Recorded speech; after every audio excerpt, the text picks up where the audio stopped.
মার্কিন president Donald Trump যখন Washington ডিসিতে board of piece বা শান্তি পরিষদের প্রথম বৈঠক শুরু করেছিলেন, তখন তার মুখে ছিল শান্তির কথা। কিন্তু সেই বৈঠক শেষ হতে না হতেই বাতাসে ভেসে এলো এক ভয়ঙ্কর সত্য। ট্রাম্পের গাজা পরিকল্পনার গোপন নথি ফাঁস হয়ে গেছে। ব্রিটিশ সংবাদ মাধ্যম দ্য গার্ডিয়ানের হাতে আসা এক ঠিকাদারি নথির তথ্য পর্যালোচনা করে এমন এক খবর প্রকাশ করেছে সংবাদ মাধ্যমটি, যা শুনলে গায়ে কাঁটা দিয়ে ওঠে। ট্রাম্প প্রশাসন গাজায় 5,000 সেনার জন্য একটি বিশাল সামরিক ঘাঁটি তৈরির পরিকল্পনা করছে।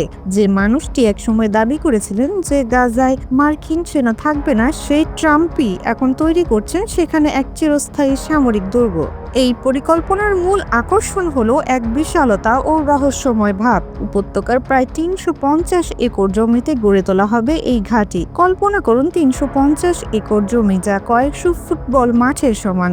এই বিশাল এলাকাটি ঘিরে থাকবে মাটির উঁচু দেয়াল আর কাঁটাতার। এটি কাজ করবে আন্তর্জাতিক স্থিতিশীলতা বাহিনীর অপারেশনাল হাব বা কার্যক্রম কেন্দ্র হিসেবে। কিন্তু স্থিতিশীলতা কাদের জন্য এই স্থিতিশীলতা? প্রশ্নগুলো এখন অনেকের মনে ঘুরপাক খাচ্ছে। ফাঁস হওয়া ঠিকাদারি নথির তথ্য বলছে তীক্ষ্ণ নজরদারি ও কাঁটাতারের বেড়ায় ঘেরা থাকবে পুরো ঘাঁটি।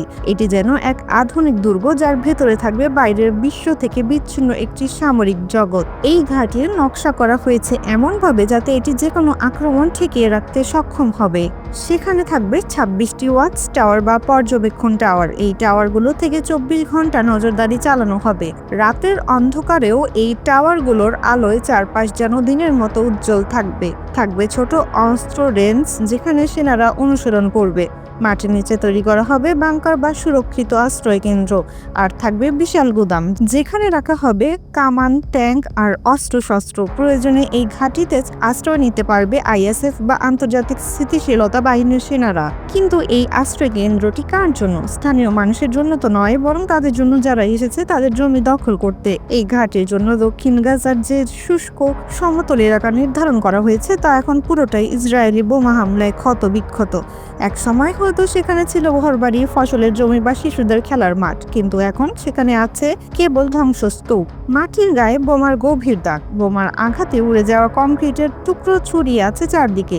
ধুলো ও ছায়ের ওপর দাঁড়িয়ে আছে কিছু বিকৃত গাছের গুড়ি। এই ভূখণ্ডের ওপর দাঁড় করানো হবে আধুনিক সামরিক ঘাঁটি। এটি যেন একটি মৃতদেহের উপর নতুন পোশাক পরানোর মতো একটি অমানবিক ও নিষ্ঠুর পরিকল্পনার সাথে ঘনিষ্ঠ এক সূত্র গার্ডিয়ানকে জানিয়েছেন, যুদ্ধক্ষেত্রে কাজের অভিজ্ঞতা আছে এমন কয়েকটি আন্তর্জাতিক নির্মাণ কোম্পানি এরই মধ্যে এলাকাটি পরিদর্শনে গেছে। তারা সাদা হেলমেট পরা ইঞ্জিনিয়ারদের নিয়ে ধ্বংসস্তূপের মধ্য দিয়ে হেঁটেছে, মেপেছে জমি আর ঠিক করেছে কোথায় বাংকার হবে, কোথায় ব্যারাক তৈরি করা হবে।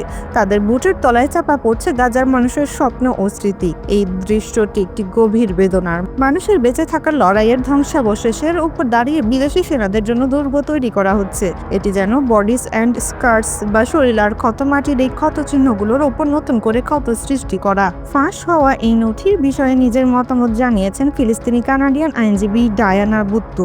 তিনি স্পষ্ট ভাষায় বলেছেন, ফিলিস্তিনি সরকারের অনুমতি ছাড়া তাদের ভূখণ্ডে সামরিক ঘাঁটি নির্মাণ পুরোপুরি দখলদারিত্বের শামিল। এটি আন্তর্জাতিক আইনের স্পষ্ট লঙ্ঘন। একটি জাতি যখন তাদের ইচ্ছার বিরুদ্ধে তাদের মাটিতে অন্যের অস্ত্রের ছায়া দেখে, তখন তা মেনে নেওয়া যায় না। ডায়ানা বুত্তুর কথা ধরা পড়ে গোটা ফিলিস্তিনি জনগণের আর্তনাদ। তারা জানে এই ঘাঁটি তৈরি হলে তাদের স্বাধীনতার স্বপ্ন আরও কয়েকদিন দূরে সরে যাবে।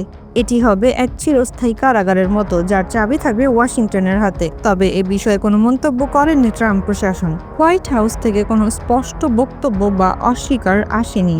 গাজার আকাশে এখন আবার কালো মেঘ জমছে। এই ঘাঁটি নির্মাণের খবর ছড়িয়ে পড়ার সাথে সাথে সেখানকার মানুষের মনে আতঙ্ক বাড়ছে। কারণ এই ঘাঁটি তৈরি করতে হলে হয়তো নতুন করে মাটি খুঁড়তে হবে, বাড়িঘর ভাঙতে হবে।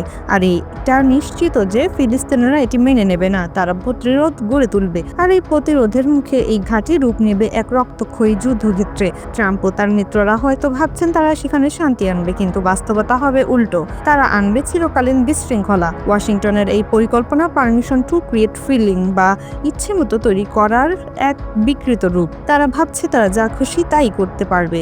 এই মুহূর্তে গাজা এক রহস্যময় পাতালে পরিণত হয়েছে। কে জানে কখন কোন বুলডোজার ধ্বংসস্তূপ সরিয়ে নতুন ভিত্তি স্থাপন করবে। কে জানে কখন প্রথম কংক্রিট ঢালাই হবে, আর সেই ঢালাইয়ের সাথে সাথেই বন্ধ হয়ে যাবে শান্তির সব আশা। ট্রাম্পের এই পদক্ষেপ যেন ডার্কনেস বিফোর দ্য লাইট, আলোর আগের অন্ধকার, কিন্তু এখানে আলো আসার কোনো সম্ভাবনাই নেই, শুধুই ঘন হবে অন্ধকার। যুদ্ধের ভয় এখন আর কোনো কল্পনা নয়, এটি এক স্পষ্ট বাস্তবতা হয়ে দাঁড়িয়েছে। গাজার মানুষ অপেক্ষা করছে এক অনিশ্চিত ভবিষ্যতের, আর বিশ্ব চুপ করে দেখছে একটি জাতির সর্বনাশ হতে। সর্বশেষে প্রশ্ন একটাই, এই দুর্গ কার জন্য? শান্তির জন্য নাকি দখলদারিত্বকে চিরস্থায়ী করার জন্য? উত্তর হয়তো সময়ই দেবে, কিন্তু তার আগেই গাজার মাটিতে আরও একবার রক্তের দাগ পড়ার আশঙ্কায় কেঁপে উঠছে সবাই। রহস্যযুদ্ধ আর বিশৃঙ্খলার এক গভীর অনিশ্চয়তা এখন গোটা অঞ্চলকে গ্রাস করে ফেলেছে। কে জানে এই ঘাঁটি হবে কি মৃত্যুপরী নাকি বন্দি শিবির। যাই হোক না কেন, ফিলিস্তিনের মানুষের জন্য তা আনে শুধুই বেদনা।